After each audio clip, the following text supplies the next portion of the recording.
Just first off, thank you all for being here at our CRIMPS doctoral workshop titled Organizing Workers, Subnational Perspectives on What is Needed for Research. So today we'll be talking with 3 organizers from around the world on their perspectives on what research is needed on the ground in their organizing and how we can contribute to their goals, objectives, and just helping them out, from a scholar and practitioner standpoint. And we had this is kind of a follow-up to one of our events last year where we had some speakers on scholar practitioner research, which we are all very interested in here.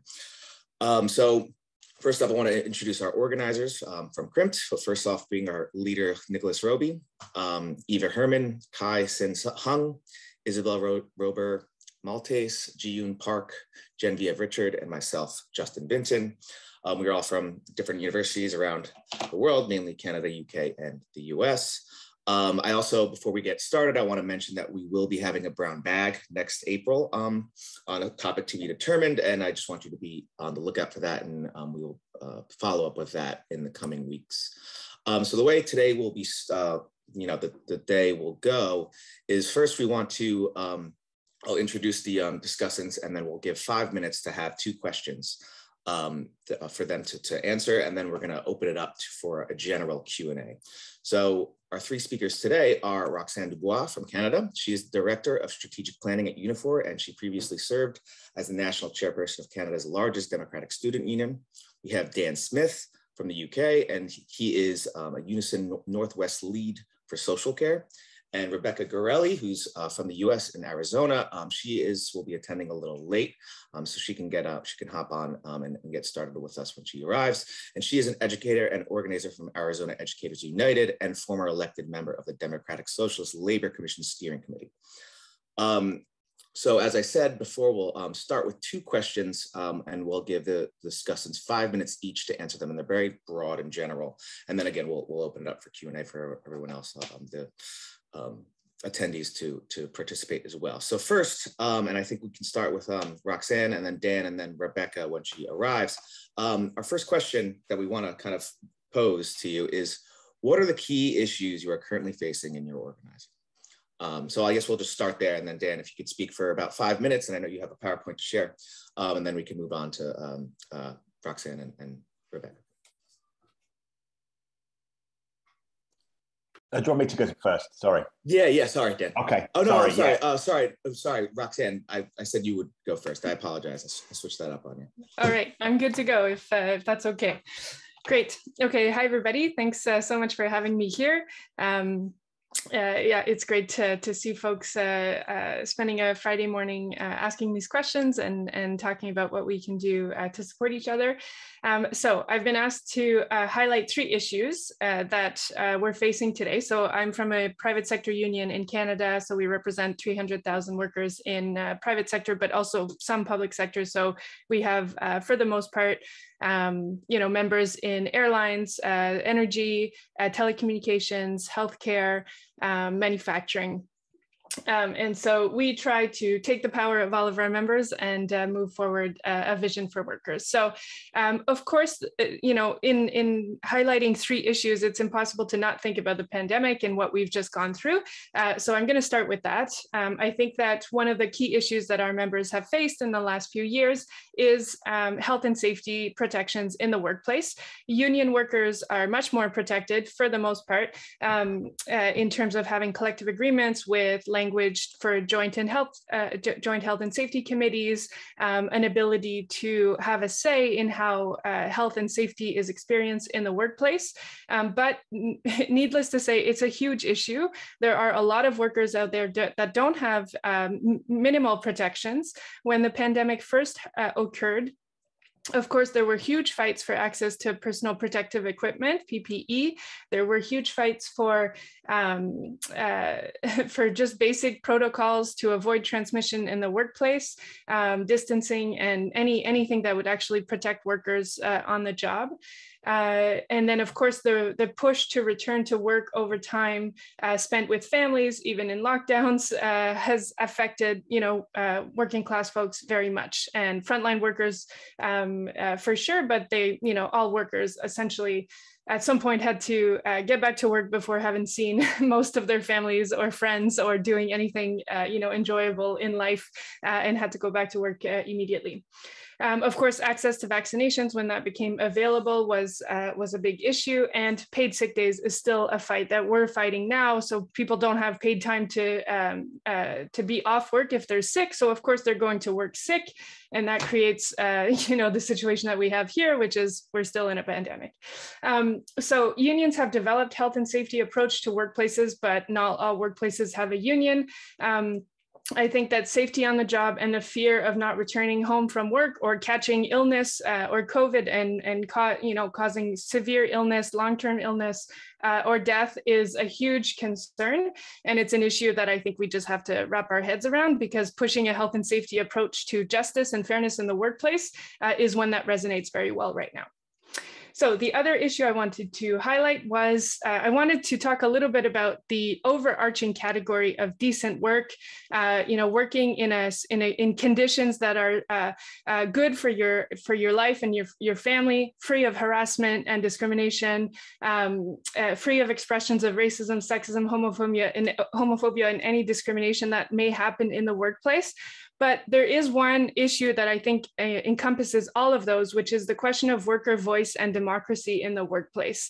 Because once we have that, workers have an avenue to express the solutions and the vision that will actually bring improvements to all of those issues. So of course we fight for decent work. Of course we fight for fair pay and for decent working conditions, but fighting for worker voice and an empowered, workers in the workplace means that we can actually fix those solutions, as opposed to having a profit-driven agenda, or as opposed to having employers decide what is best for workers, as opposed to the other way around.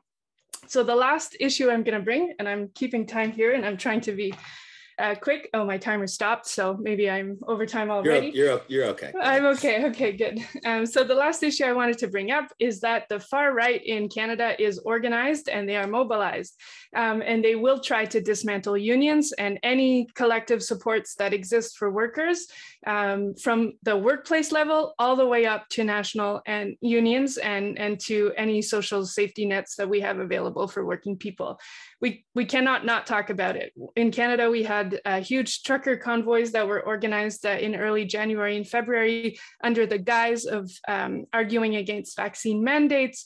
It wasn't about that. It wasn't about truckers either. It wasn't about workers, but the far right and their key organizers who have been organizing for a number of years were able to tap into feelings of mistrust, tap into the misinformation that we're dealing with right now, and tap into these feelings that everybody is fed up with the pandemic, and there's working class angst out there. So they were able to capture all of it and mobilize our country for almost 3 weeks, causing a lot of a lot of situations that were quite difficult. So we know that unions need to do a better job at filling that space and providing an alternative that is good for everyone, that is collective-based, that actually advances workers' rights and the well-being of working people and working class communities across the country. The alternative is that we're heading for a direction where hate and division dictate the future of this country, and we just can't have that. So we know that the right wing has been recruiting among working class organizations forever. We know that this is happening in our workplaces, and we know that we need to do more and to see that as a key issue at the moment. So those are my 3 issues. I'll stop there and hopefully I'll have a chance to expand. Yeah, great. Thank you so much, Roxanne. And to that point, I mean, I think, and you mentioned it, is the pandemic has just exacerbated all of these already existing issues. They've just kind of come to the forefront and even been even more extreme, and more attention is being paid to them now. Dan, would you like to maybe respond to some of what Roxanne said? And then I know you have your PowerPoint and you can discuss and answer that question. Thanks, Justin. Yeah, much appreciated. Thank you for the invite as well. I'll say good afternoon. It's good afternoon from the UK. Good morning, good evening, good night, wherever you are across the world. Thank you very much for the invite. Yeah, I recognise a lot of common themes from what Roxanne was saying, in terms of the organising within the UK. There are themes that are global for us as a labour movement and working class people in struggle across the world. So yeah, I'm just going to share my screen briefly, if that's all right. Hopefully you can see that. Give me a shout if you can't. Yeah, my name's Dan Smith. I'm a regional organiser at Unison Northwest. Unison is the largest union within the UK, representing 1.3 million public service workers. So that's, within health, local government, education, anyone delivering public services, we seek to represent and organise. But I'm talking from a distinctly regional perspective rather than as a national union. And so the challenges that I'm going to discuss today are really ones that we have some form of control over, or we are able to respond in some sort of way from an organising perspective. So I'm not going to talk about the makeup of national government, central government, funding, transnational incorporation, stuff like that. It's how we can organise within the Northwest and respond to these challenges. So what are the current organising challenges we face? I mean, it's particularly within social care that I'm going to talk about rather than sort of wider public services and the public sector, because there are discrete and bigger challenges within social care that we've got to be aware of. I think the major one is fragmentation. So fragmentation of the sector, fragmentation of the workforce. Within adult social care in England alone, there are 1.52 million workers. So if you compare that to the NHS, there's 1.3 million workers. There's more within adult social care. And within our region, there's over 200,000 working within the sector. Unlike the NHS, which is one organisation, collective bargaining, national terms and conditions, national collective agreements and things like that, trade union recognition, that's not replicated within social care. Social care is spread in England over 18,500 organisations, nearly 40,000 workplaces, so incredibly difficult to respond to and organise. There's a crisis within the sector around recruitment and retention, over 100,000 vacancies within the sector, and with demographic changes over the next sort of 11, 12 years, it's anticipated that we're going to need another 1 million workers to satisfy demands. Chronic casualisation across the sector. A third of workers are on 0-hour contracts, and that rises to over half for home care workers. Again, there's endemic sort of issues around, recruitment and retention crises, with 30% of the labour turnover last year. That's fueled by low pay, poverty pay within the sector. Within the northwest region of England, last year, the average pay rate was £8.91, which is the national living wage, the minimum wage that workers have to be paid. But in spite of that, there are still routine breaches of national minimum wage legislation. And so this remote, fragmented, isolated workforce makes it incredibly difficult to organise from a trade union perspective. And that's fueled really by hostile employers and a lack of industrial strength since the privatisation and fragmentation of social care and the move from public sector. The root cause of this is outsourcing or privatisation, the model of delivery. So the most obvious sort of symptoms and challenges that we see are the casualisation of labour, 0-hour contracts, low pay, poor terms and conditions, lack of voice and control over work, as Roxanne was talking about, high labour turnover rate, no career development and no time to dedicate to the people that they care for. That's been fueled by that fragmentation and disintegration of collective bargaining and trade union organisation. But the core of that is outsourcing, fragmentation and privatisation. And so in response to that, our organising strategy has to be working towards that eventual gain. And so I want to talk briefly about how our organising strategy has responded to that, if that's okay. Our organising strategy in social care initially focused on employers, but they're transnational employers, private equity firms, Footloose and Fancy Free, they operate on a global scale, we operate on a regional scale, very difficult to move them, very, very hostile. So our focus has shifted from employers to local councils as commissioners of these services, local decision makers where we can leverage them and where there's political and democratic levers that we can use. During the pandemic, our focus has been on providing care workers, frontline workers with the essential support and services that they need, and crucially around sick pay. Again, that issue that Roxanne mentioned. So our Care Workers versus COVID-19 campaign was a response to the fact that at the start of the pandemic, 3,000 care workers in a survey that we conducted said that 8 out of 10 of them wouldn't receive their full normal wages if they were absent due to COVID-19, and so would have to come to work, potentially putting the people that they care for, communities, family members at risk of COVID. So we launched a big campaign, demanded full normal wages for all COVID absence, isolation, shielding, illness, all those things. And really proud to say that of the 23 commissioning councils within the Northwest, 18 of them signed up to that campaign and maintained and delivered that support to thousands of workers across the region. But it's so important that we look beyond the pandemic as well to improve the long-term material conditions for care workers. And a first step of that is to drive up pay, to squeeze the profits going to private providers, to make it less difficult for public bodies to bring contracts back in-house and to move towards that eventual goal around the public delivery of social care. And so over the last 4 months, we've launched our Greater Manchester Care Workers Demand a Pay Rise campaign, which is focused on 10 local councils within Greater Manchester. 4 months ago, only one of them paid the real or the foundation living wage, which is the minimum amount that workers need to earn in order to make ends meet. So it's not the legal minimum, it's above that. Only one council did that.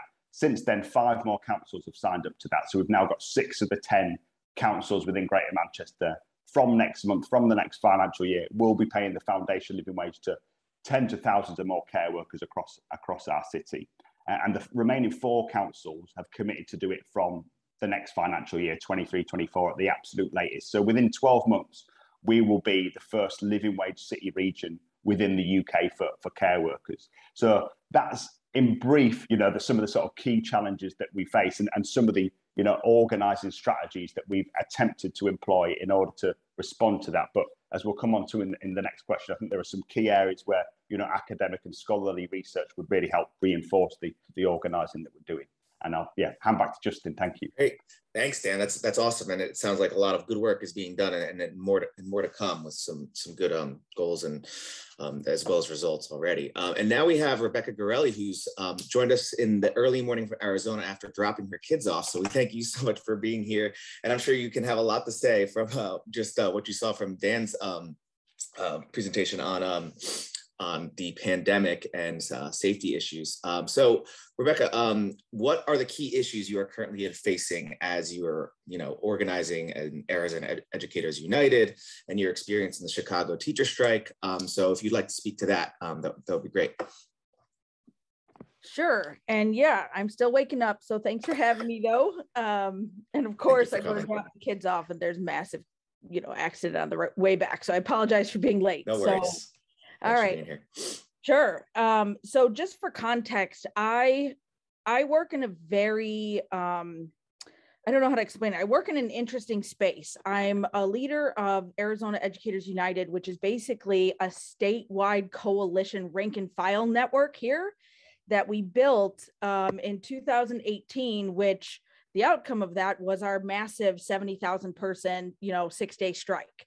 And really the issues that were the drivers of the movement are still the issues we face today, right? Between austerity and the intentional defunding of public education, like Dan said, we're the victims of massive privatization. And Arizona is, I'm in deep red territory here, even though folks think it was blue because we voted for Biden. That's not true. It's very much the opposite. Our local legislature, we are 2 seats away from flipping it to blue. And so we are seeing currently, because of that teeny tiny, window we have where the GOP or the Republicans are still the majority here, both in the Senate and the House and our statewide legislature, is why we're seeing such horrific culture war, fanatic, extreme things happening at school board races, which I'm sure you've seen somewhere in the media, and pushing this critical race theory garbage that doesn't even exist in schools. And so we have like a multifaceted, we are in pretty much the worst place for education here. We are last in the nation for all 5 statistics that we care about: per pupil funding, teacher pay, both in elementary and secondary and high school. We have the largest class sizes in the nation. We have one of the most defunded since the recession. They never restored funding. We're still missing over $1 billion from 2008. And so those are just the basic issues. And then on top of that, we have this very extreme right-wing legislature that is pushing horrific bills right now. One in particular is a school takeover bill, where, and this has happened in other places, kind of like the disaster capitalism idea where they come in, they privatize everything, like New Orleans. That happened in New Orleans with all the schools there. They turned them all into charter schools for profit. So that actually showed up here this year, and we're fighting that right now. It basically, part of the ALEC playbook in defunding education is to label the schools as failing, right? To have these schools with these report cards that are A, B, C, D, F, those that are in the D and F territory based on standardized test scores, which is terrible for kids. We know it's not a one size fits all approach. So now we're using this horrific standardized testing method to determine schools' report cards, which then leads to these horrific bills. So what's happening is we have these D and F schools, which is 180 schools in Arizona right now, that a Republican teacher legislator, shocking, yes, she actually works in my kid's district, which is also very upsetting. She knows me by name, and she's really pushing this this idea where these schools are going to be taken over by an outside business entity, and they're going to flip it, right? They're going to take it over. They're going to make it better in this 3-year plan. But really, that's lining the pockets of her friends who are funding her campaign, right? So she wants a higher position in our state office. So that's one that we're currently working on. But more broadly speaking is this idea, and Dan, I think I heard you mention this, is the deprofessionalization of our workforce. And that is causing some massive teacher shortages here. We have over 2,000 empty classrooms right now as we speak. What that equates to is 1 in 4 classrooms has no teacher, no certified teacher. So it's substitute after substitute after substitute. Some classes I know don't even have a teacher. It's just random people filling in random days. And so they've decertified, they've now created laws to decertify our profession. So teachers are certificated, credentialed individuals. Well, now you can apply to be a non-credentialed human. You're basically a warm body that gets placed into these classrooms. So we, like healthcare workers, are facing the exact same issues with deprofessionalization, privatization, any way that they can have, in education, I won't get into the nuances, but there's like 5 ways to privatize, and they all exist here through vouchers, which are old school, white flight ways to segregate schools by giving taxpayer money to certain families to go to other schools. There's student tuition organizations that funnel the money through and then steal some of that money. I mean, it just goes on and on and on here, and we are in the state that has all of them. So sorry for my sarcasm, but it's really horrific here. And I have to be sarcastic. It's the only way I can find humor in like the work I do every day. And this is nationwide, right? There's like a culture war on one side, trying to say we're all socialists, Marxists, indoctrinators of kids who want to gender identify every kid from kindergarten on, right? This culture war. And what that culture war brought with it is these school boards, they're now infiltrating school boards and getting these right wingers to be implanted into school boards across the nation, because what they know is their electorate is suburban moms. And what do suburban moms care about? Education. So that's why they're firing up those moms, firing up the suburban, school board meetings. They're trying to say we're indoctrinating kids. They're super anti-racist. Anything we do that regards to social justice in the classroom, they want none of it. So they're actively organizing against all the gains we've made in the social justice in the classroom side.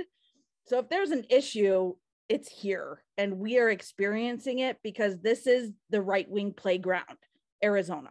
This is where those bills come to be tested out. And if they work here, they get modeled and brought over to Florida, Texas, all of the friends. And so I wish I could say there was like one issue, but there's just so many, and it's really nationwide. But the beauty of it is that workers are fighting back. Like, we're in a state, we don't have a legal right to strike, but we don't not have an illegal not way to strike. So we lived in the gray area in 2018, and we built a massive escalation campaign, and we built a movement of over 2,000 volunteer rank and file members in over 1,200 schools across the state. We mapped the entire state. And what's beautiful about that, and something I think you guys need to know about if you don't know, is that of the so there's 60,000 educators here.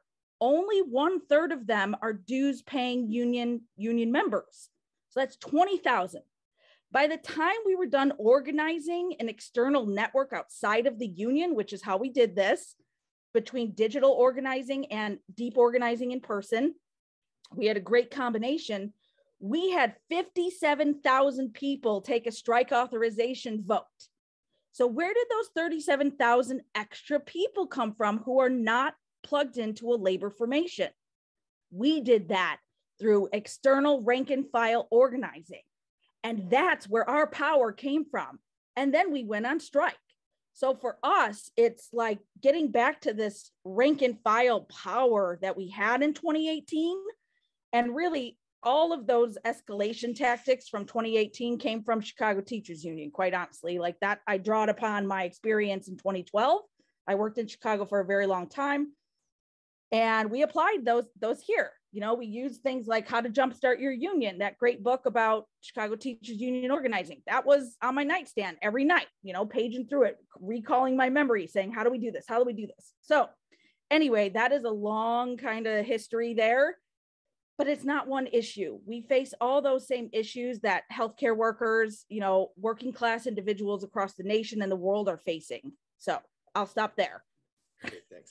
Brooke, I thought you said you were tired. I know it's early there, but no, I get thank excited you so about much. this stuff. No, it's great. It's great. It's great. And I think there's a culmination of all these issues that Roxanne and Dan mentioned as well, especially involving politics, polarization, austerity, deprofessionalization.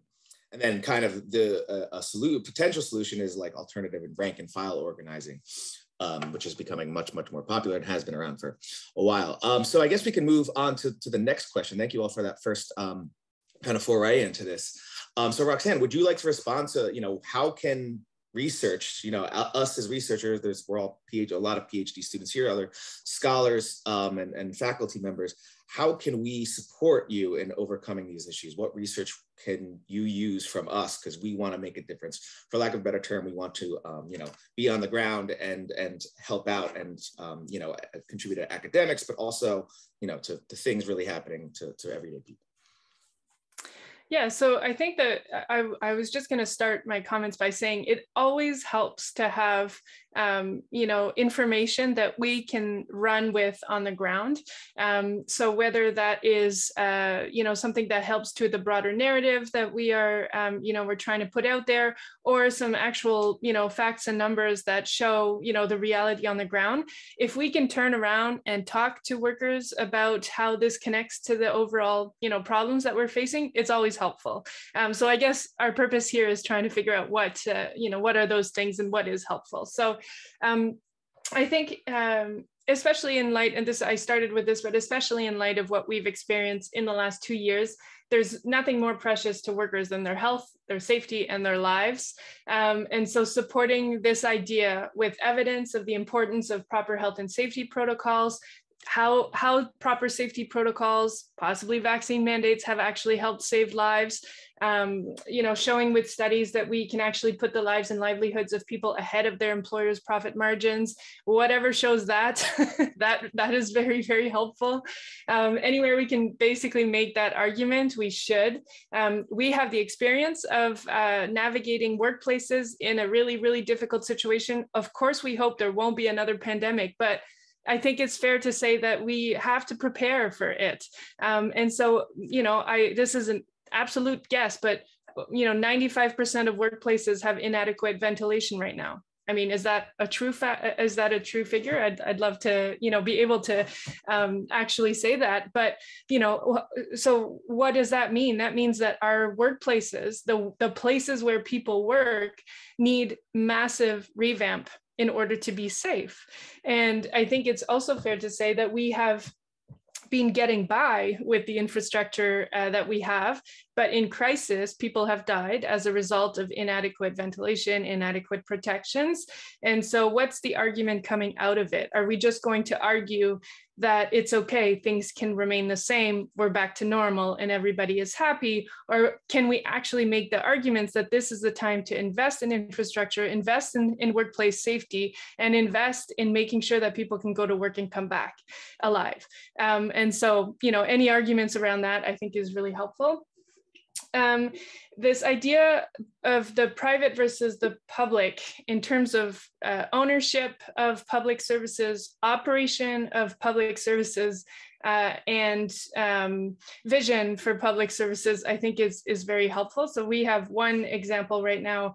We're fighting potential privatization of our national rail service. So Via Rail is the national passenger rail service in Canada, and the government has just announced a request for expressions of interest for the basically private ownership of the corridor, which is the highest used area, not for high speed rail, which exists all over the world except in Canada, just for high frequency rail, which is actually putting at risk a lot of the infrastructure. And our members in the sector are quite concerned, but they are having a hard time explaining what are the risks with privatization. So of course we have to do our work and explain that.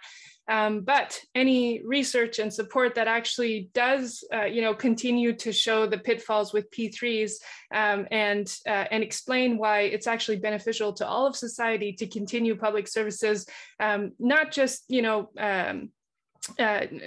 not just in a way where they are, adequate, but actually have a vision for improved, expanded, strong, and sustainable public services, in all spheres of society. I think is really good arguments to kind of make and to provide facts and data around.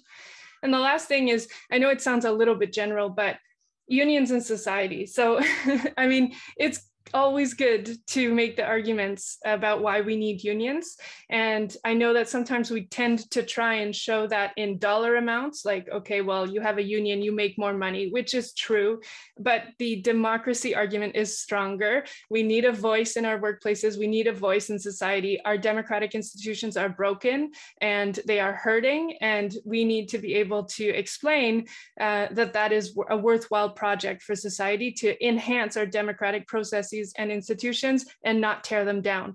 Otherwise, we might as well pack up and go home because we have nothing left. They will make decisions that will be imposed on us and we will have no way to fight back. So unions in society, yes, you get a higher salary if you have a union, but it's more than that. It's the voice, it's the respect, it's the ability to influence the world we live in. And I think that we need to fight for that.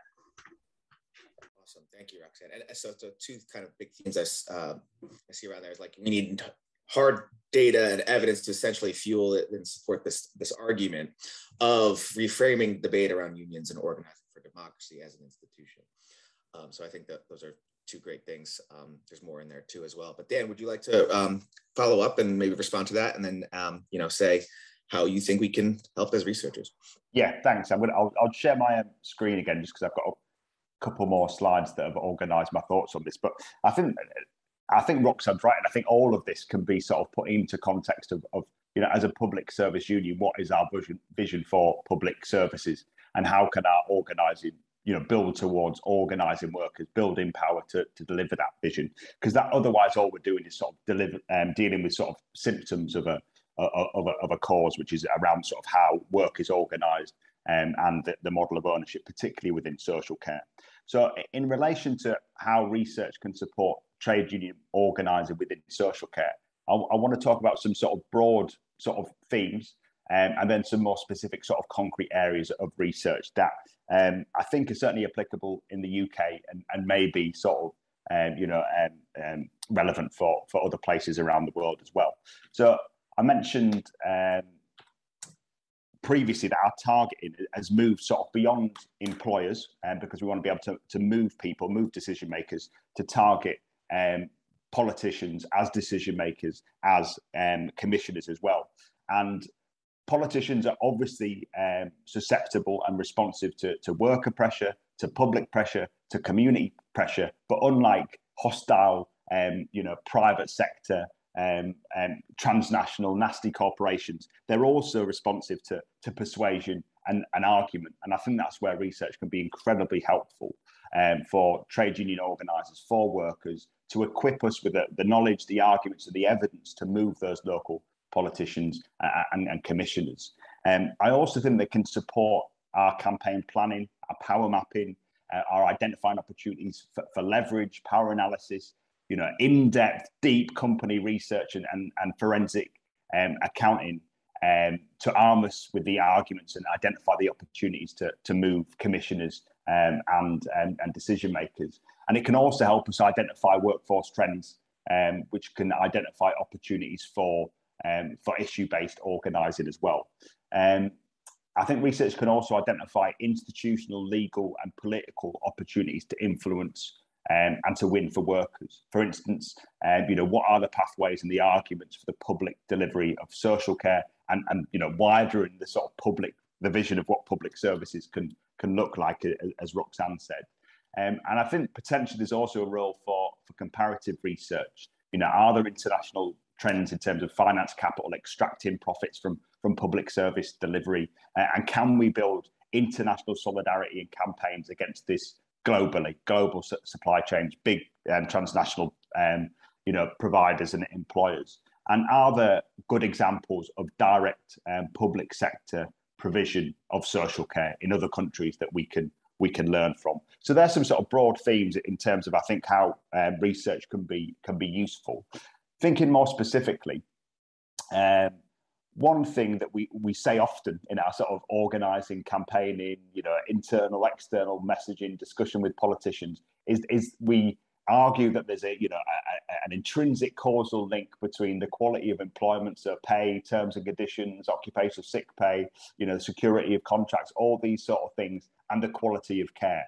It stands to reason from the point of view, if you're on a 0-hour contract, you're too scared, you're fearful of reprisals from your employer, fearful about disciplinary action, fearful about your hours being taken, and therefore less willing to talk about safeguarding concerns, concerns around the quality of care and things like that. So we sort of invoke it quite a lot, but I think having an evidence base to sort of fall back on and rely on and to cite would be really useful.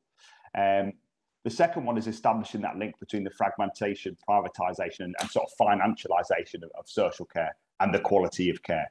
Can we demonstrate that where money is being extracted and profit is being prioritised, and shareholder profit and director level pay is being prioritised at the cost of worker pay and frontline services? Can we establish that link, causal link between that and the quality of care? Because again, really sort of persuasive in terms of moving politicians and communities and building broader based campaigns. Thirdly, around sort of following the money. I mean, there is a regular cited argument within the UK that adult social care needs more funding. Well, if you put more funding into adult social care as it currently stands, it's like pouring money into a leaky bucket. It's just going to leak out of the system to executive level pay, to private shareholders. And actually what we can do is put checks and balances, put power in place now to ensure that the money that's in public sector contracts gets to where it's needed most, gets to frontline care workers, gets to service delivery and isn't extracted and offshored. So I think a lot of opening the eyes of politicians could be done through that sort of corporate research and forensic accounting to back it up. Fourthly is around things like the foundational economy and local economy and stuff that we refer to in the community wealth building that we refer to in the UK. So building the case for improved pay and conditions. What is the effect of putting money in the pocket of a local care worker who lives and works and resides in their own local community? What is the impact of putting that money in their pocket on the local community, on the local economy? How does that sort of collectively improve where we live?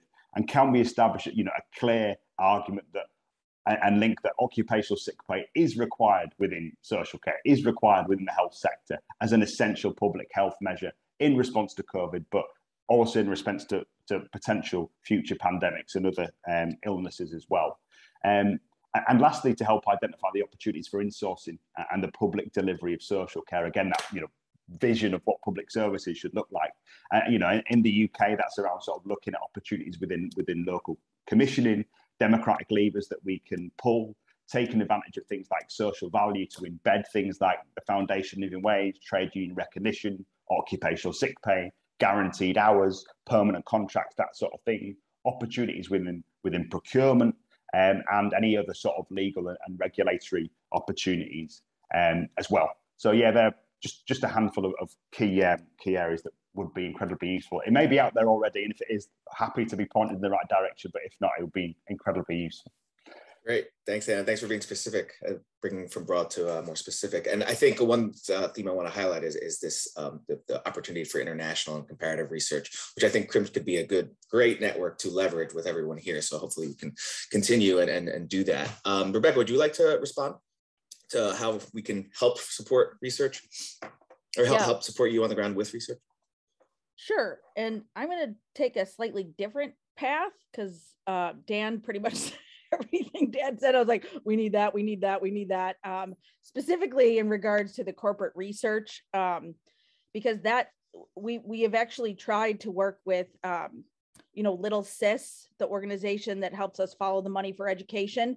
But it was hard for us to take all of that research and then build a practical campaign when we're all rank and file teachers and basically volunteers. We had the disconnect between the research and how to organize based on the research. Is like, I wanted a how-to manual. Like I was like, step 1, step 2, what do I do now that I have all this knowledge? So if anybody can do something like that, that would be the ticket for educators globally, right? Like this austerity and this privatization is everywhere. So if there is research, how do we use it?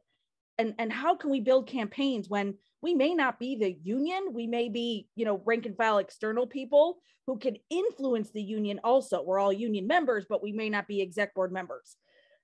We sort of function like a caucus. So that for us was like a big gap in our need. It's a need that we had. And I work in a national educator space too, and that would be ideal. I work with National Educators United, which is basically groups like mine in a bunch of different states.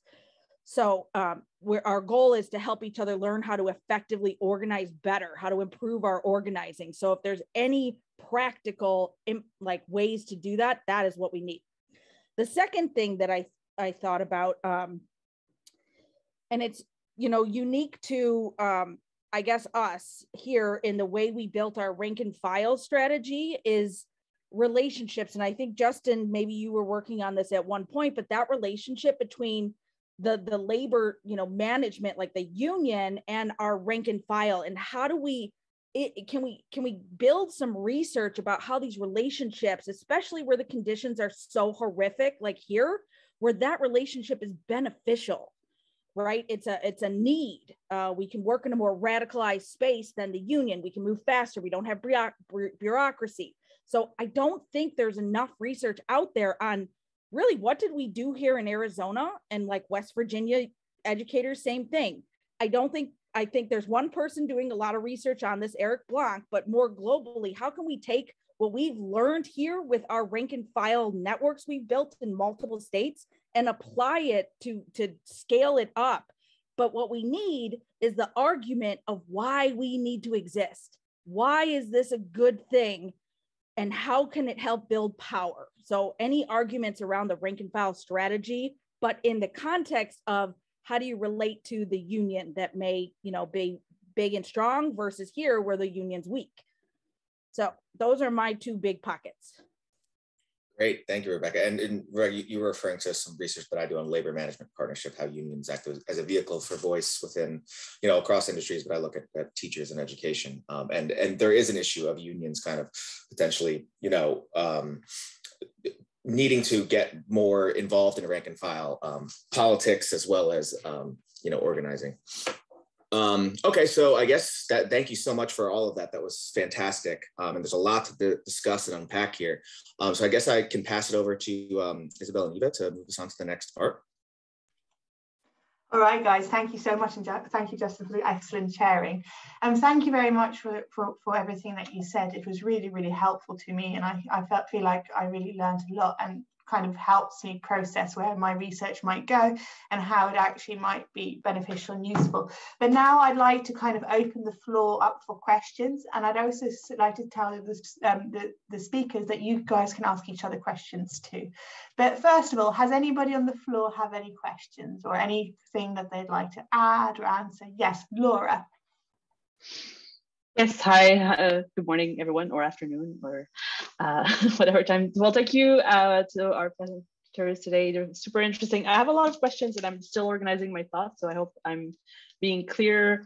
And just, you know, my background is in law, so my question might revolve around that, and also how legal instruments in law in general can help also with the challenges you've raised. And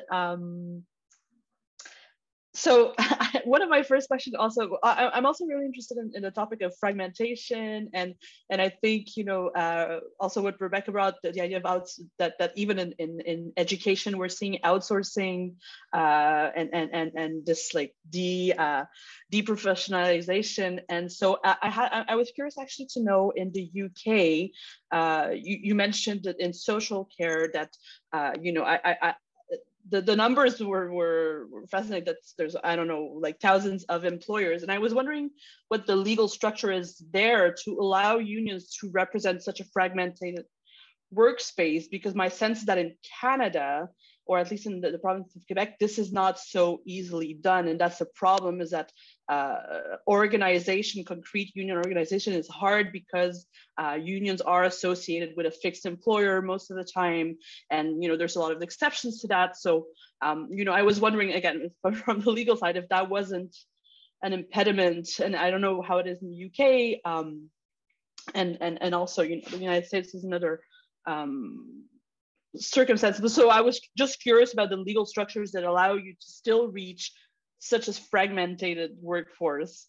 So that was one of my questions. I don't know if it was so clear, but and also I was really curious about the idea of solidarity. And again, like, I don't know, like how my sense is that because of this fragmentation, we need to look beyond unions, and that the union work is super important, but how to look beyond that and really build a labor solidarity that's, you know, and I thought it's fascinating, the case of Arizona, right? The way that you were able to reach so many workers outside, and there's a reason for that. It's because, you know, the challenges touched people, right? And so, but how can we, again, you know, I'm curious how from the legal side we can like expand and change, because laws right now, I feel, again, are really centered on a very classical model of one employer and employees in a workplace.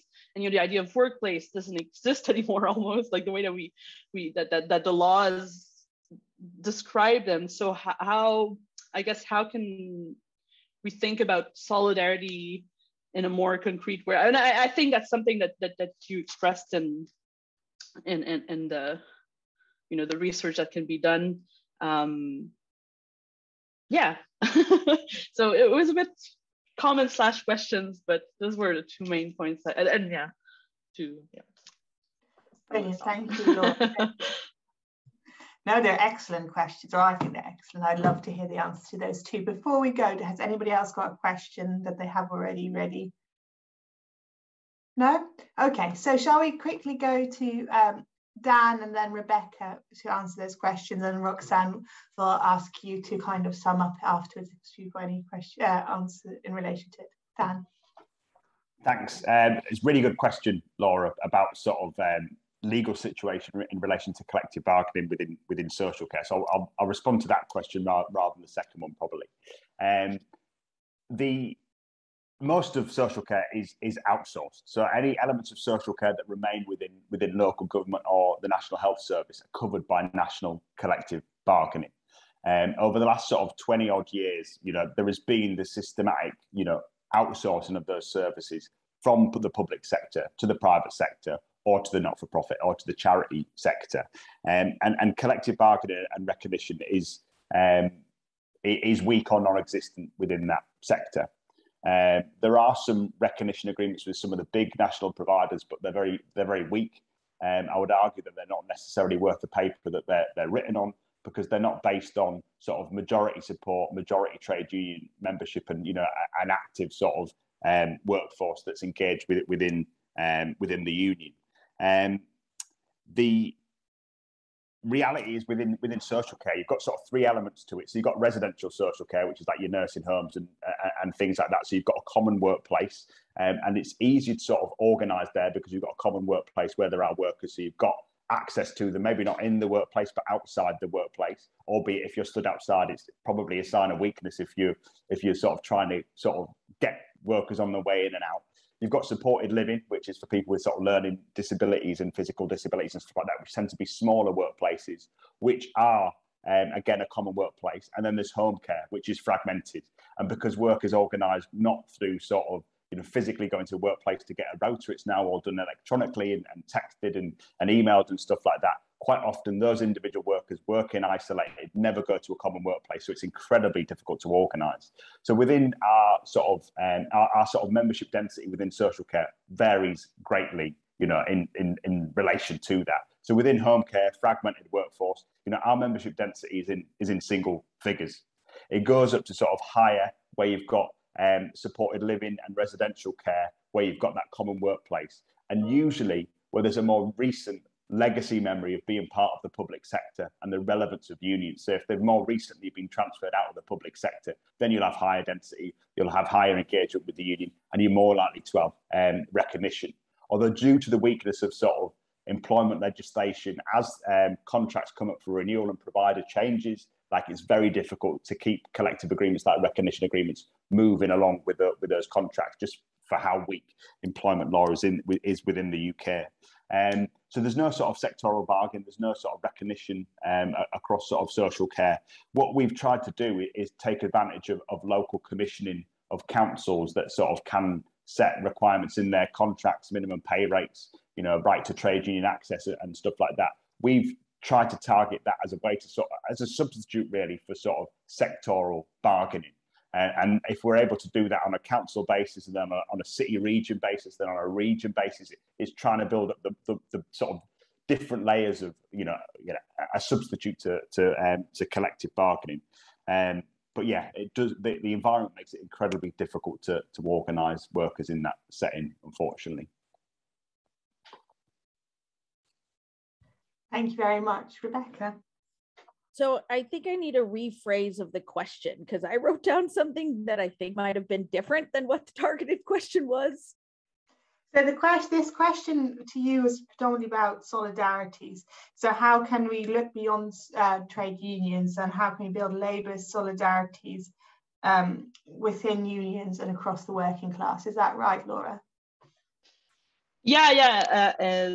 That was this idea of how can we, I guess, is there a way to provide a framework to make this global solidarity work, and to negotiate through that? I mean, I'm thinking out loud with what you've said. I think you're the one also who mentioned going beyond the employer, and it's a little bit like, I think it links a little bit with what Dan just well, the idea of sectoral bargaining. But should we, I guess the question is, should we look beyond traditional frames of unions and employers and just build a solidarity, and how can that work, and whether that's something that would be interesting? So yes. I don't really have an answer, but I can talk from experience.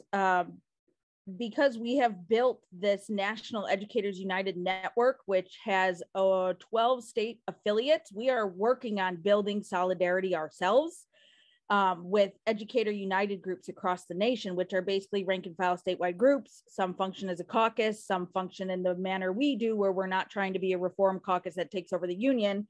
We are here to work in a space that's faster, more radical, and brings in folks who may not be plugged into a labor formation formally, like a union, right? So we're trying to use community organizing plus rank and file plus building a broader educator network here. And we also have been building relations with nurses, National Nurses United. We bring in panelists and speakers to come and talk about cross-sector organizing and cross-sector conditions, and really combine our issues together to say we are one working class.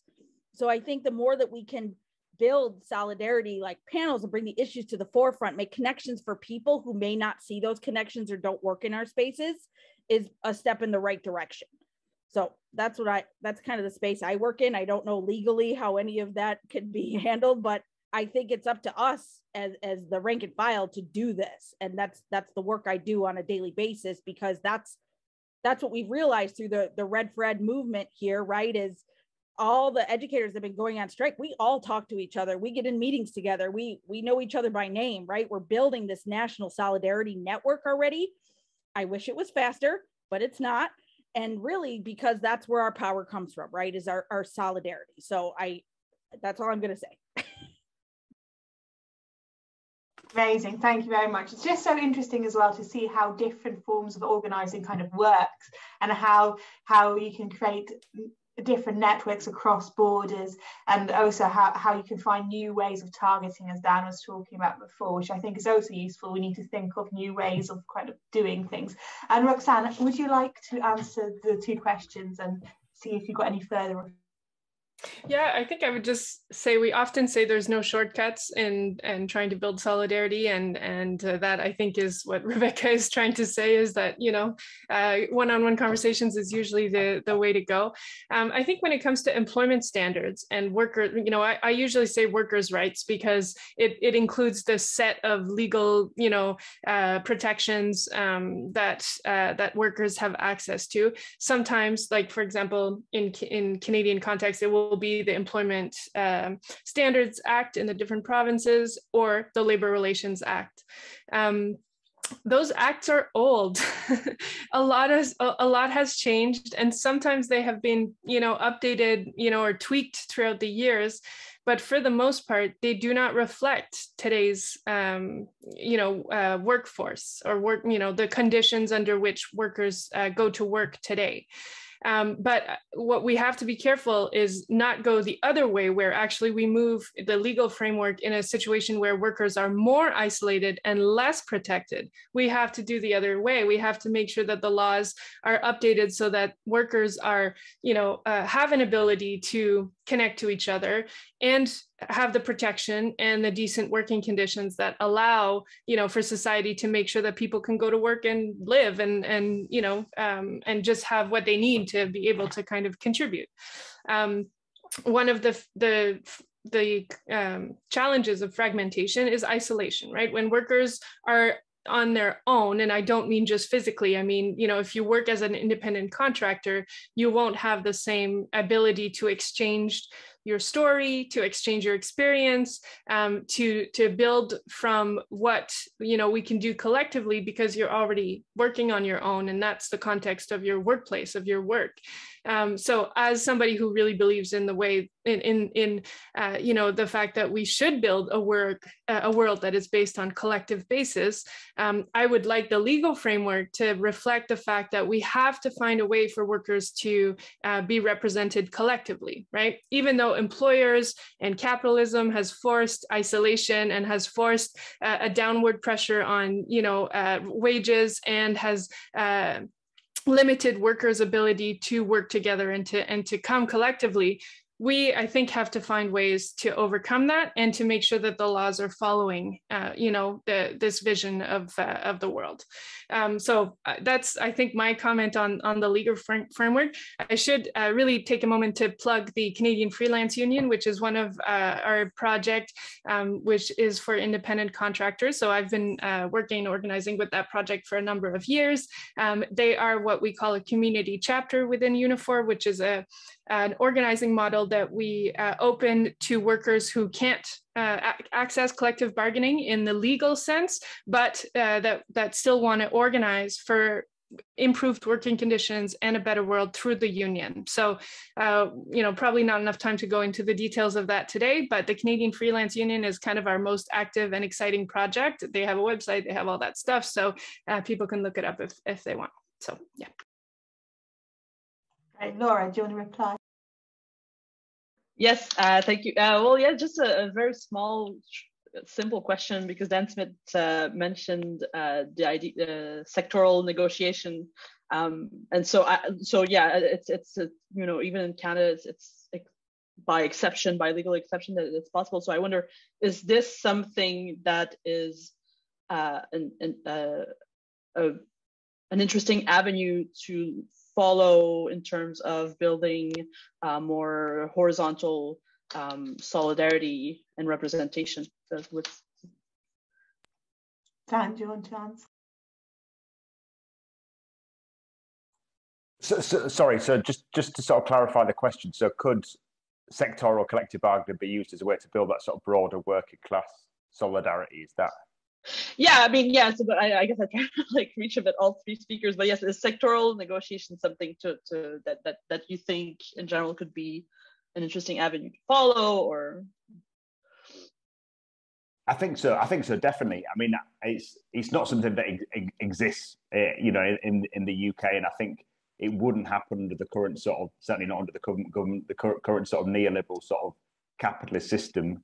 I think it would be a good mechanism to be in place for workers, but the only way to establish it is building that sort of deep sort of organised, workplaces, strong trade unions, and trying to build it on a class sort of basis. I mean, the unique opportunity I think from public service unions is that our members and workers and potential members deliver public services, so we can't bring the wheels of industry to a halt, but we're delivering public services that all our communities care about.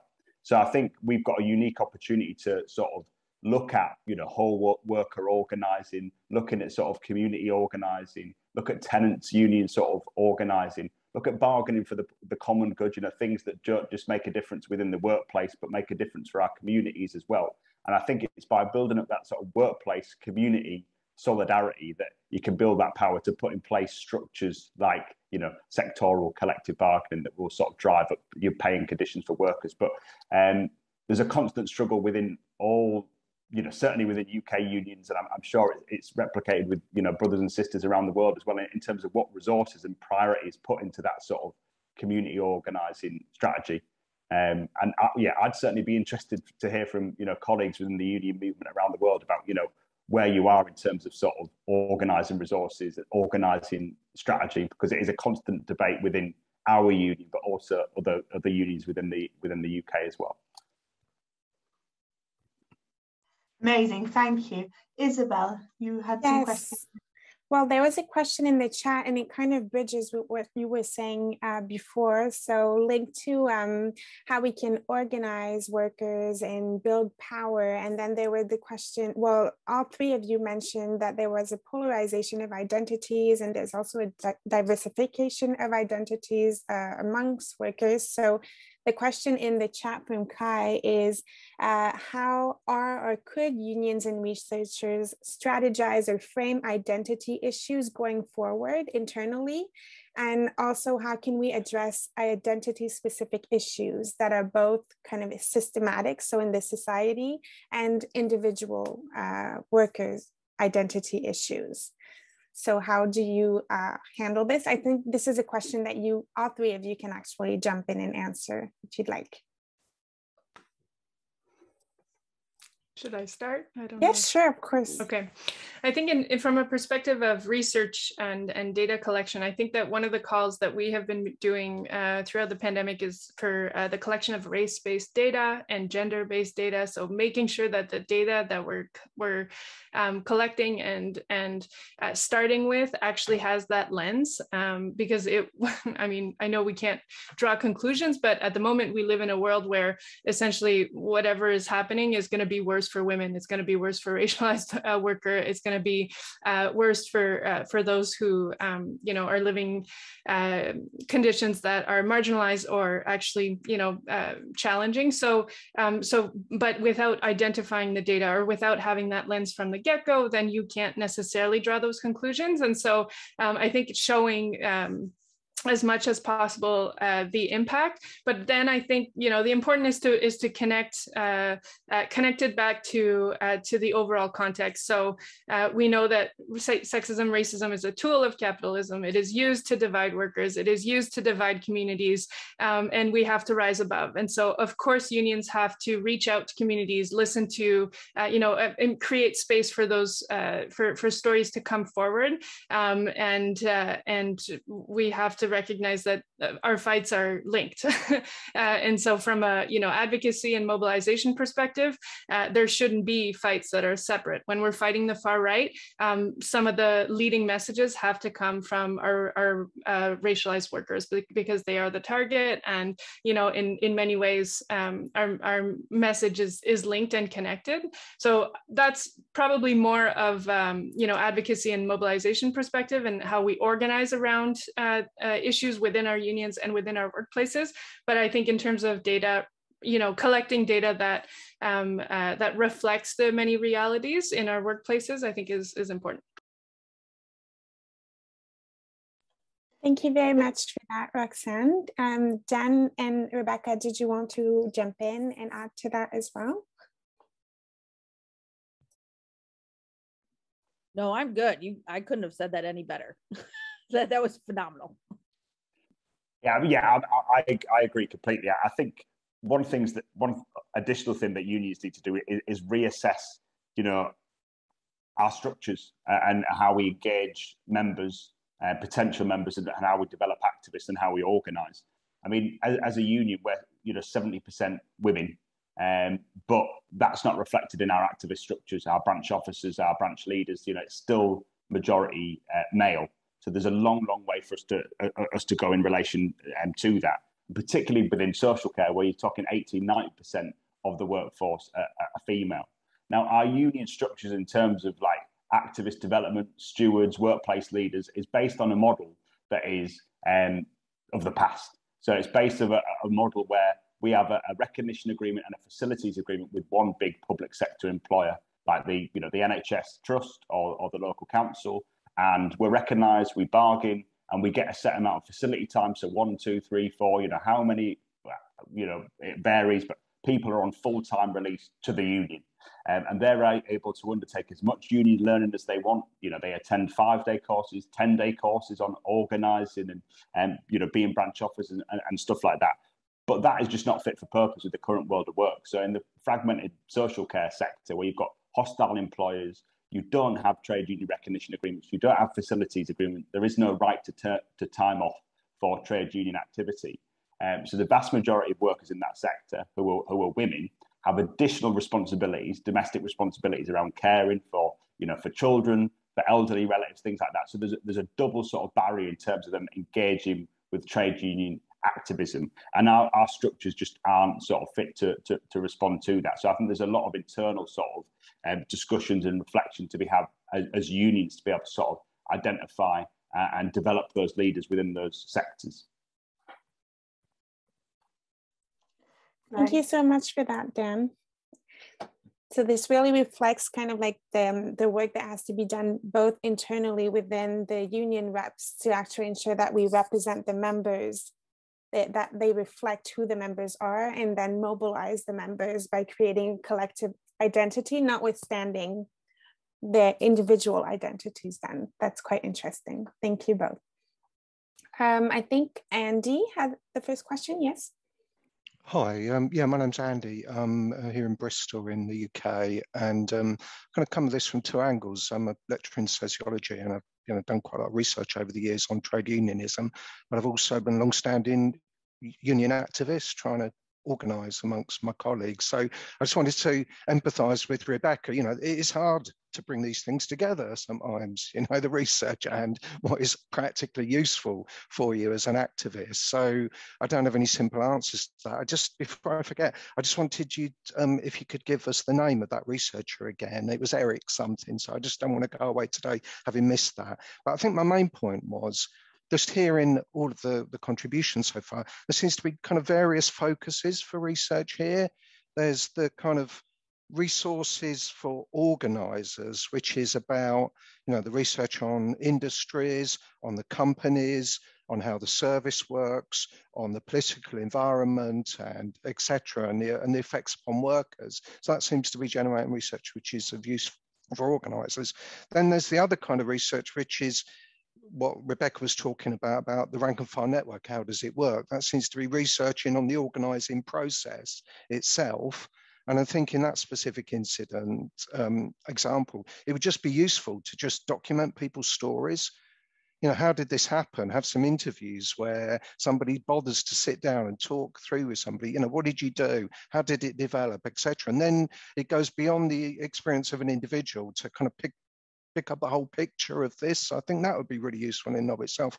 And the third kind of strand, which nobody's really mentioned, I don't think so far, is research on the workers themselves and the members.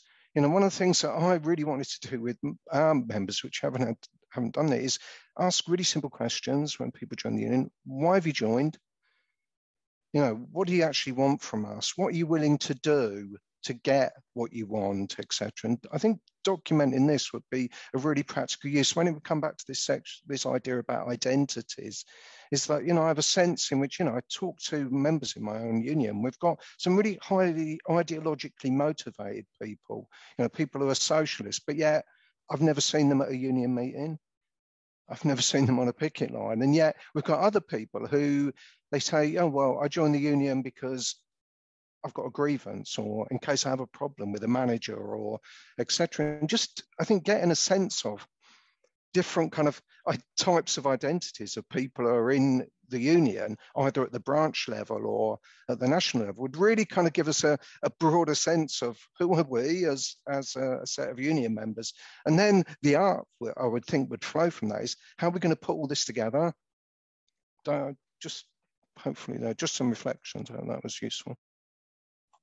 That's really helpful, thank you, Andy. I'm just going to ask Ben to ask his question as well, and then we'll get back to you, the speakers, to answer both sets of questions, if that makes sense. So, yeah. Hi, yeah, really interesting so far, guys. Really cool to hear some stuff. So I'm going to ask a question that sort of picks up on what Andy just mentioned, hasn't really been discussed yet, which is about the workers themselves. So my work really is on the experience of migrants in low-pay employment in the UK, and what barriers or what limits are there that prevent them from taking part in trade unions, becoming fully fledged members, taking an active interest in it, things like that. And there's been mentioned a bit today about this fragmentation of the workforce, but particularly about the physical space in which people exist within a workforce, rather than other aspects of fragmentation, such as the organisation of contracts, whether they're temporary agency worker contracts, variable hours, 0-hour contracts, and even more specifically, like Isabella was talking about, this idea of specific identity issues, whether that be race, gender, ethnic groups, depending on certain factories where there may be different people from one who are identified by that nation as a single race, but have very different ethnic backgrounds within those countries.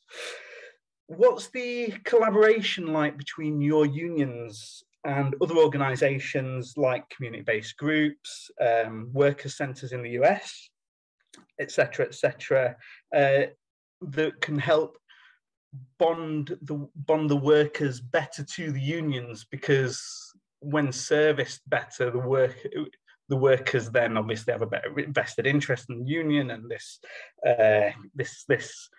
class organisation sort of takes more hold amongst more people. And so I'm just wondering how my research is on what barriers are in place for migrants accessing this, what barriers are in place that you've come across in your day-to-day work that prevent you from being able to collaborate effectively with other organisations? Great, thank you very much. Rebecca, would you like to start with answering these questions? Sure.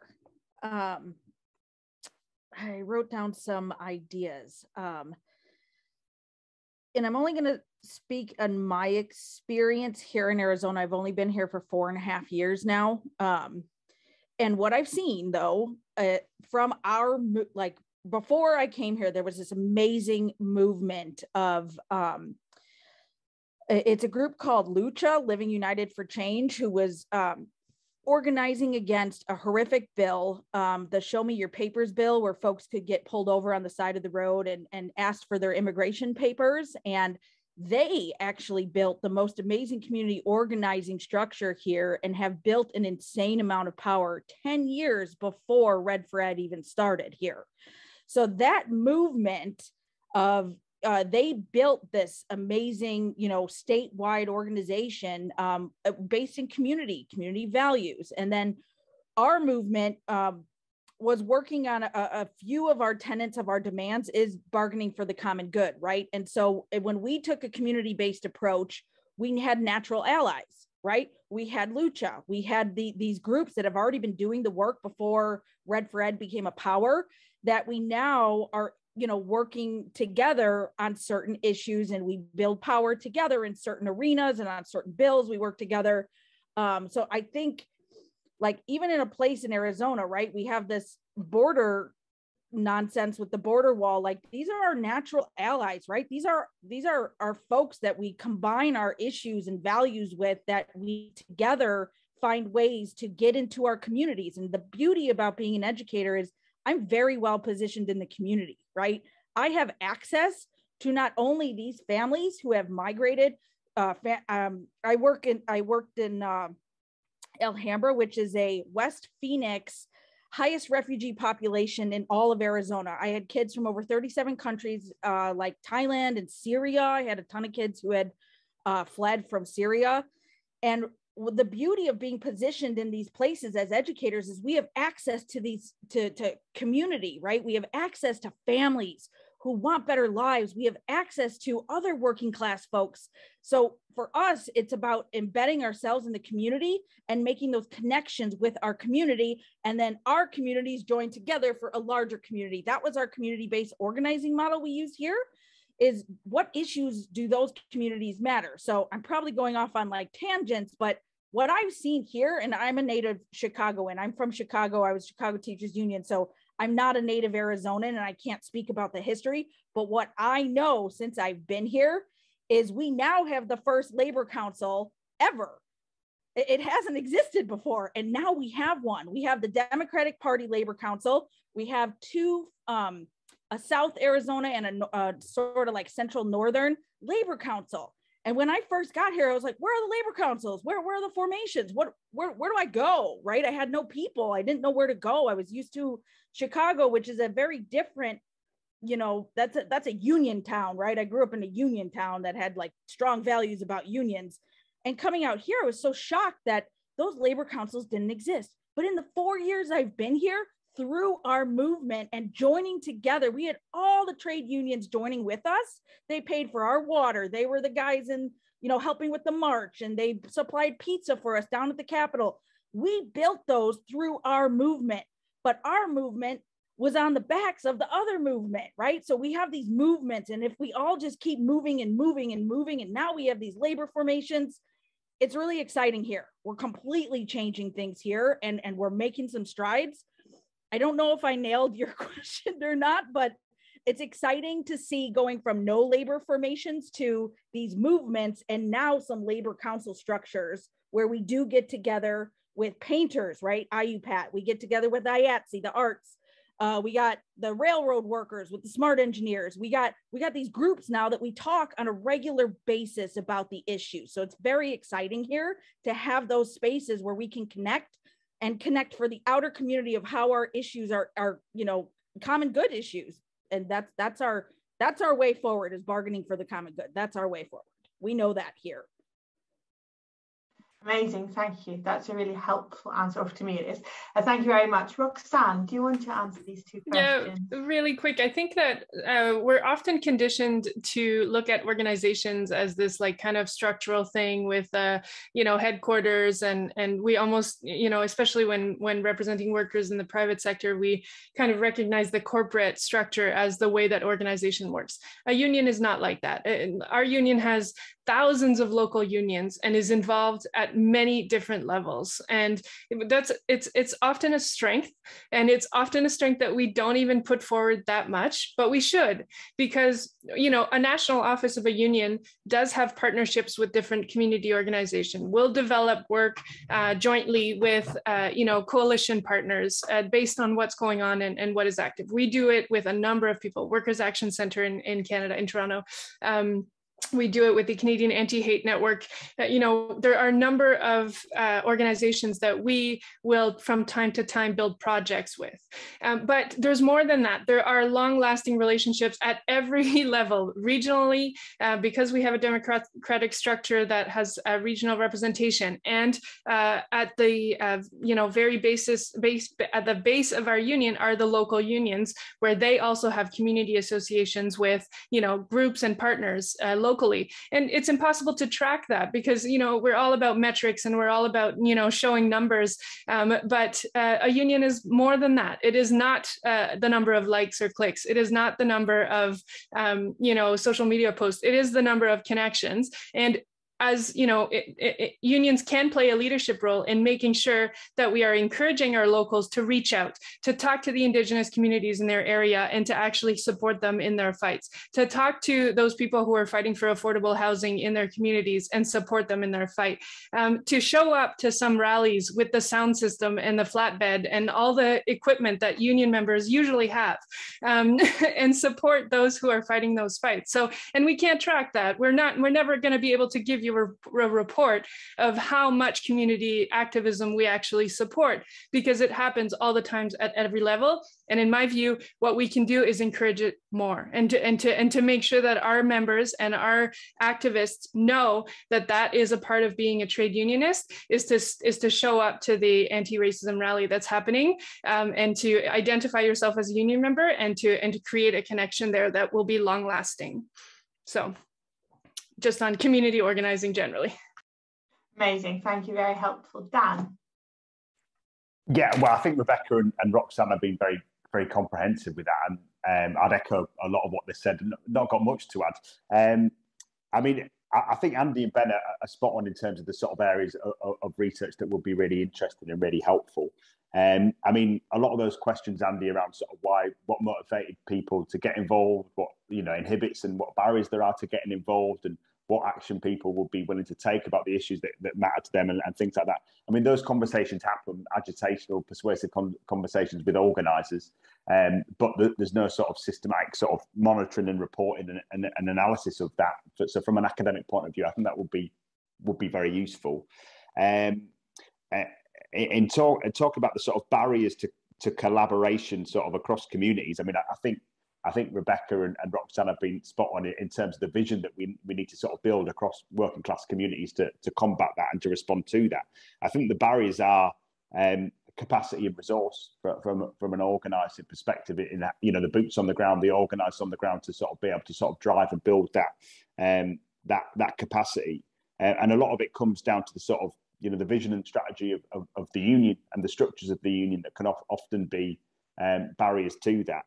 I mean, there is that internal tension between the sort of individual casework and servicing versus sort of trying to build those sort of collective sort of organising, which we need to be sort of aspiring to. And I think coming back to sort of our branch structures in the UK that I mentioned previously about being associated with, you know, a historic big sort of public sector employer that has maybe was 99% of the branch membership, but now is maybe only 50%, and the other 50% are in fragmented you know, employers where there may only be a handful of members. A lot of them are still sort of oriented towards the core employer at the expense of the non-core employer, where, you know, that would lead you to more sort of community activism, organising and solidarity. So I think they're probably some of the key barriers that we've got to contend with as well. Brilliant, thank you very much. Are there any more questions on the floor? Okay, I'll abuse my right as questioner, and I've got a very boring but practical question, and I just wanted to have a question about the format of the research. So what format of research would be the most useful to you? So how can we make the research that we do as accessible as possible? So would that be in report writing? Would that be in terms of short articles? Would it be in terms of events like this? What to you would be the most accessible way? And related to that, what would be, would you prefer numbers such as quantitative type of research, or do stories and a deep analysis of organizations' situations be more useful? So those are my two questions. Justin has a question as well.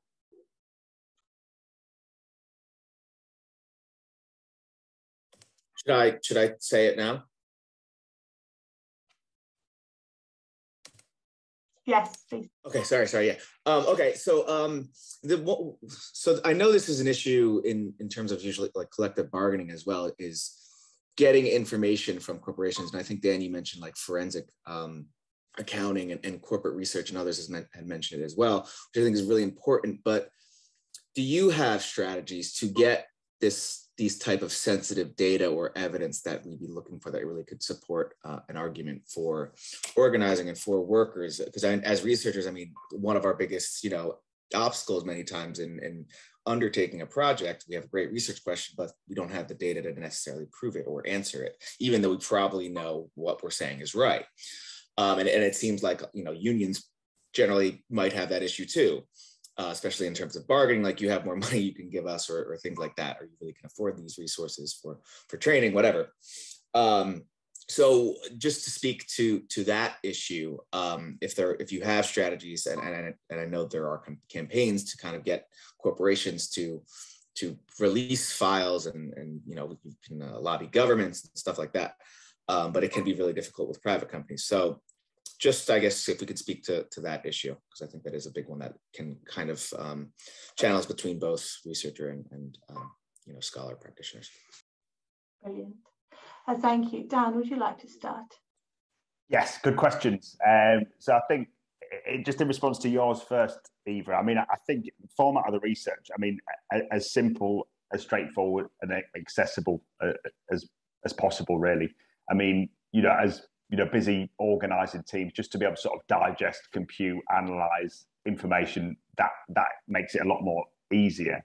But also, I think in terms of using that, with negotiations, lobbying, trying to move politicians and decision makers who equally have sort of lack of capacity, I think it's simple sort of stuff that can move them.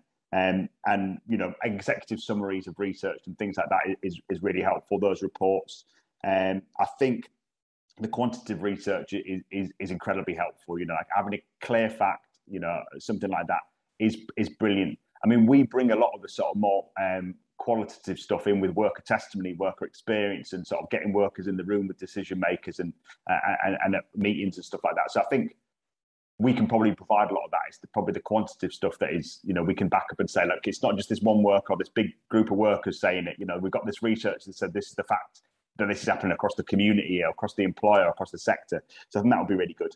I mean, we've done quite a bit of work about trying to sort of arm politicians with the materials to challenge officers of councils who are often blocks to change of policy and things like that. So we've done events and things like that with frontline councillors, like how you can introduce the living wage, how you can improve social value and stuff like that. So I think there's also space for academics to be part of that, to be able to present research. It gives it a degree of sort of, I guess, credibility and neutrality that a trade union doesn't, because we're quite a clear sort of class sectoral sort of actor. On your question, Justin, about the sort of strategies for research, I mean, as a regional trade union, we don't have sort of resource capacity or even expertise in research. It's very much an additional thing that we have to sort of try and pick up and do as part of our jobs. And so the information that we have and the analysis that we can do is relatively shallow. It's based on public accounts that we can get through Companies House and stuff like that, which I'm not an economist, so I can't sort of, you know, delve into that. It doesn't tell the full picture of sort of corporate structures and stuff like that when you've got a big multinational sort of care provider that has, you know, one arm of the business does the care, another arm of the business has the property. They've got a weird internal relationship where they're sort of renting it off each other with, you know, extortionate interest and debt and stuff like that. Just don't have the sort of, you know, expertise to go into that. So, yeah, it's a real struggle because I think it means that we're fighting industrial battles with, you know, probably more than one arm tied behind our back because we don't have that capacity. Brilliant. Thank you so much. Roxanne. Sure. You're not going to like this answer, but I think we need all of it. And part of it is, I think we, you know, I mentioned at the beginning, the far right is a real threat, I think, to our organizing. And they strive on this misinformation and lack of information and the ability for arguments that are fact-based to be non-resonant in the debate. So, I mean, I don't know what the answer is to that, but we can't go into a direction where we also start making arguments that are not based in fact. And so in some way, the research program for everything that supports unions and workers and organizing has to show the data, and then we can take that information and try to build the arguments and the vision and the direction for our society around those.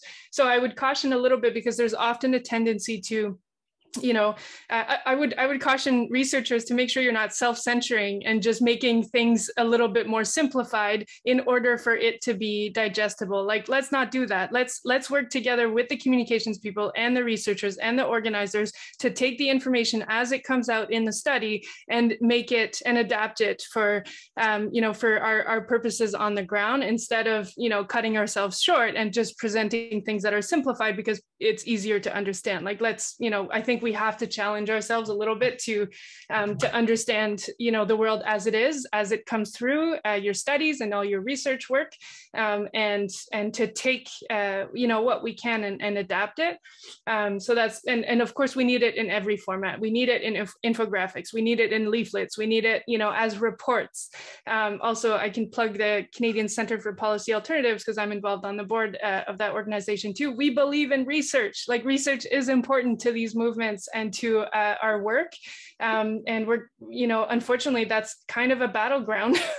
We have to defend research. We have to defend science. We have to defend the process that leads us to knowledge. So I think that that's important.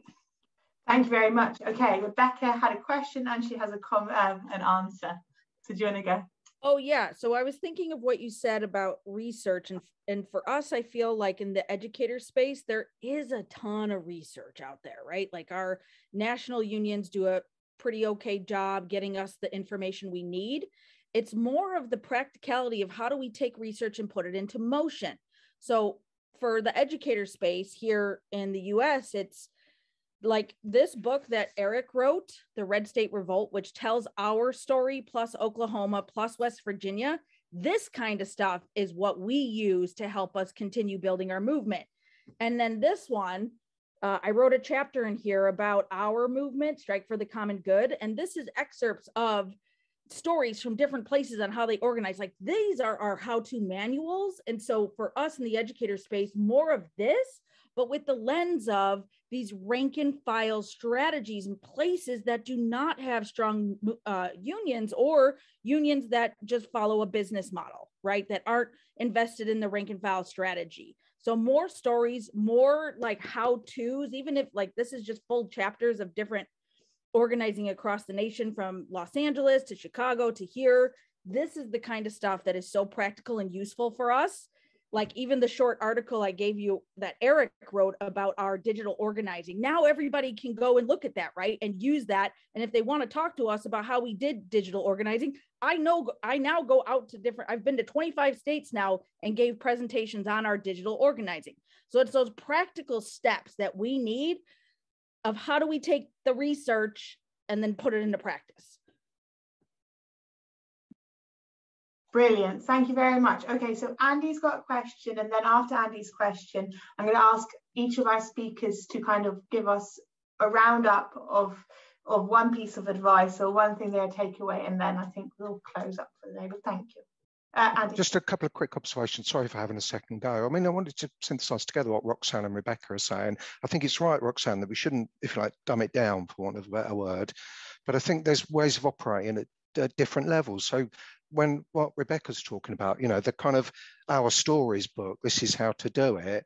I mean, if anyone knows the work of Jane McAlevey, you know, you're not going to give a worker straight off her book No Shortcomes. It's a PhD thesis, but you are going to give them Raising Expectations, Raising Hells. So, you know, there's a place for both of these things, I think. And, you know, so I think that academics can have a go with both of these things and have an input in both of those dimensions.